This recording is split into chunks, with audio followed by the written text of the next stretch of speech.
Y quiero decir que, como tanto esa posición de no tienen sentido los espacios seguros, tiene sentido la talla tal, la restricción del uso de la palabra lo que genera son más monstruos que otra cosa, y una posibilidad de aquellos a los La que se les imposibilidad de restringe, confrontarlo. claro, y también hacer que aquellos a los que se les quita se puedan convertir en víctimas, se puedan convertir en Mártires, expulsados y mártires. Es decir, o sea, por ejemplo, ahora, ¿qué es también el fenómeno Alvise de la expulsión de todos los espacios y la construcción del espacio propio, donde se puede reivindicar constantemente el a mí me están excluyendo, nadie habla de nosotros, nadie habla de nosotros? Sí, también quiero con eso. Sí.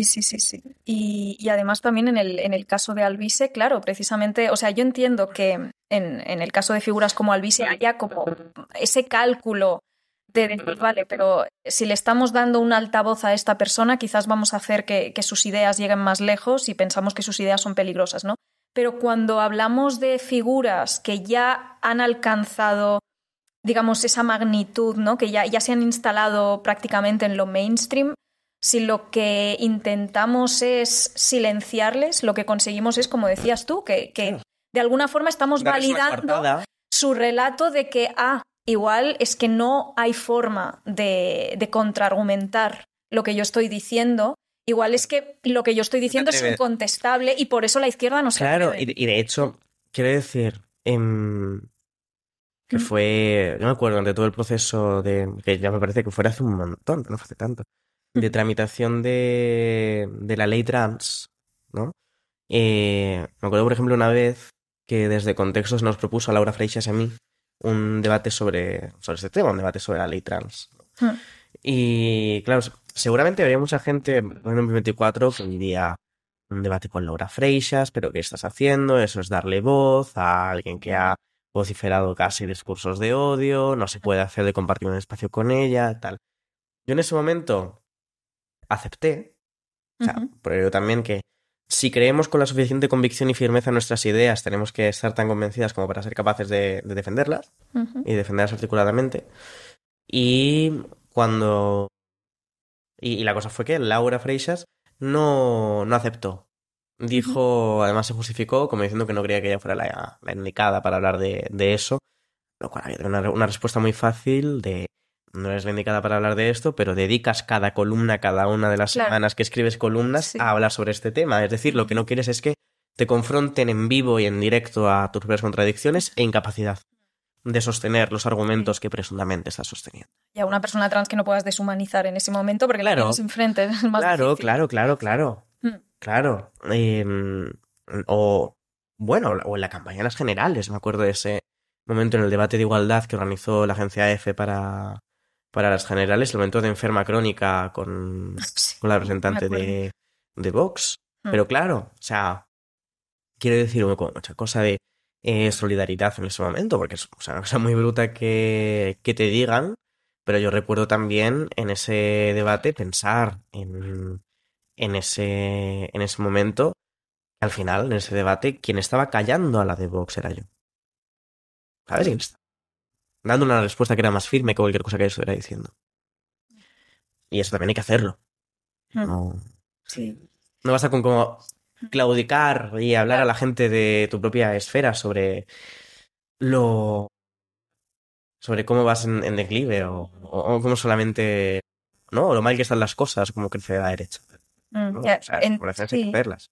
Y entiendo que tampoco podemos encomendar a todas las personas y todas las personas pertenecientes al colectivo del que se está hablando, ¿no? Todo el tiempo. Que constantemente hagan esa pedagogía y se expongan a ese tipo de violencia, porque evidentemente supone un desgaste mucho mayor para ti que para la representante de Vox, ¿no? Que bueno, simplemente te suelta eso y ya está. Claro. Tú tener que hacer ese ejercicio de contención, porque quizás hubieras querido decirle otra cosa, aunque bueno, sé que eres una persona bastante temperada. Me he vuelto más templada. Sí, en plan, en general, pero yo podría entender que tu reacción en ese momento, sobre todo porque no te esperas que suelte algo así, hubiera sido un poco más visceral, y entonces a veces como que hay que hacer ese ejercicio de contención para que no te caricaturicen. Entonces es como que yo entiendo que requiere un trabajo emocional, y esto también me pasa como feminista, ¿no?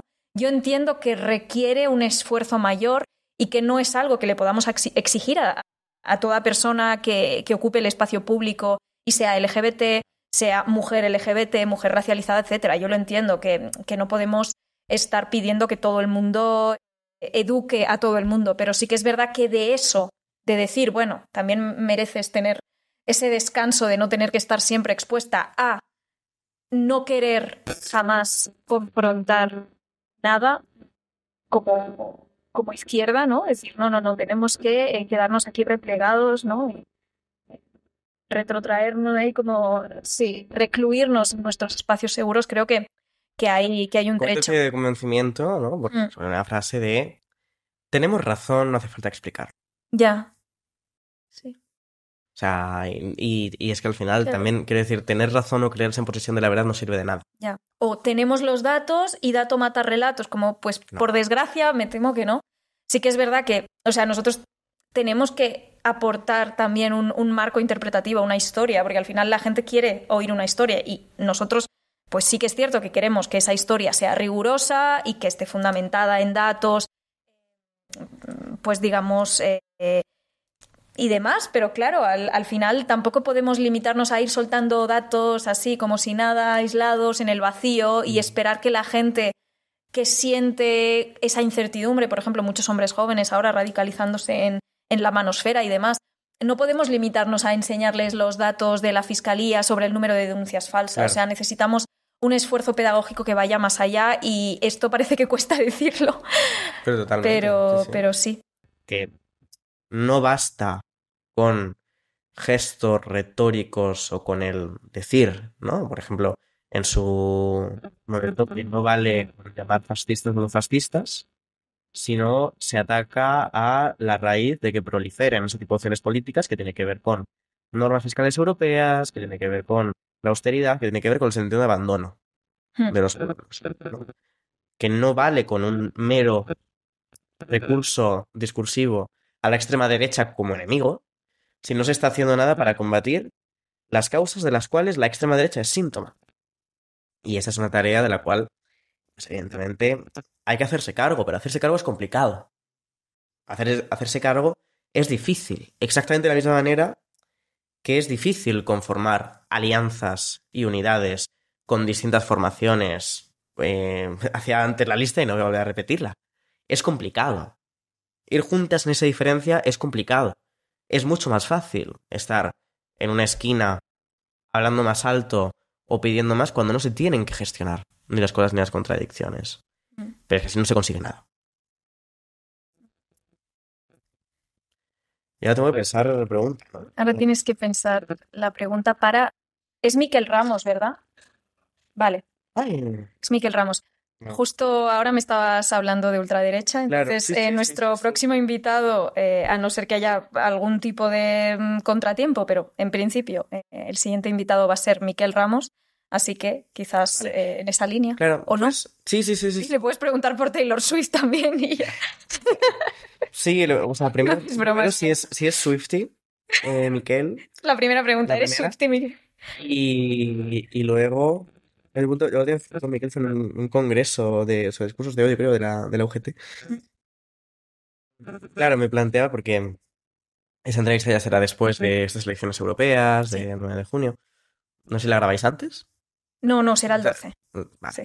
Pues como... yo sobre todo a Miquel lo he visto mucho hablar de extrema derecha, pero mucho más extrema derecha tradicional, neonazis, ¿no? Como toda... Células organizadas. Claro, células organizadas, tipo grupos paramilitares, violentos, tal.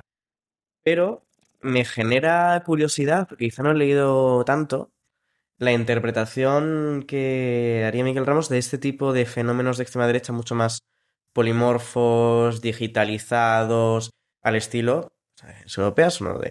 Estamos al vice. Al estilo de esos fenómenos. Y yo creo que probablemente ya veremos si con un eurodiputado, pero que vale por donde salen las encuestas, que entre al vice el 9 de junio y sean unos grandes temas de conversación. Desplaza la ventana de Overton, desde luego. Claro. Bueno, ya se han encargado hecha de desplazar la ventana de Overton bastante, ¿no? De desplazar lo que era aceptable. Pero, claro, me interesa mucho cómo analiza Miquel Ramos esos fenómenos, qué vínculos y qué diferencias les ve con ese fenómeno tradicional de otra extrema derecha más organizada a la típica, que al final era también, o sea, una de mis neurosis o temas que yo pensaba cuando escribía Maristra la tumba, ¿no? Como la compleja relación entre las nuevas extremas derechas, en ocasiones más refinadas, en ocasiones más digitales, en ocasiones más brutas, con la vieja extrema derecha de toda la vida del mundo neonazi. Entonces, ver como qué interpretación hace Miquel de esos fenómenos. Buena pregunta esa. Quiero ver la respuesta. A mí también me interesa. Pues mira, ahora tendrás que ver el podcast. Pues Que sí. sé que no has tenido No he tiempo. tenido tiempo. O sea, quiero decir, vi algunos cortes del episodio de Manu. Mm, Claro, o sea, llevo como todas estas semanas haciendo campaña. A Manu lo he visto, a Manu Pineda, por si no queda claro en este corte. Lo he visto un montón claro. de veces y me vi como cortito ese episodio, pero el resto es que no he tenido mucho tiempo.